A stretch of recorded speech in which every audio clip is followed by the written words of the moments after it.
एक बार फिर जंगल रो रहे हैं। छत्तीसगढ़ के रायगढ़ में लैलूंगा के मोड़ा गांव में पेड़ों की सांसें छीनी जा रही हैं। कोयला खदान के लिए 1500 पेड़ हरे भरे जंगलों को काटा जा रहा है।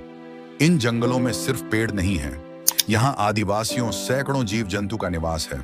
लोगों की जिंदगी है, उनकी सांसें, उनकी संस्कृति है। जब लोगों ने विरोध किया तो जवाब में मिली गिरफ्तारी, शासन द्वारा मिली चुप्पी। ग्रामीण चीख चीख कर कह रहे हैं, हमसे बिना पूछे हमारा जंगल छीन लिया गया।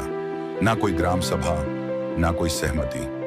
पूर्व विधायक सत्यनंद राठिया भी कह गए, ये जंगल कटाई गलत है, अन्याय है। और अब ये वीडियो वायरल है, लेकिन असली सवाल अब भी हवा में लटका है। क्या विकास के नाम पर जीवन छीना जाएगा?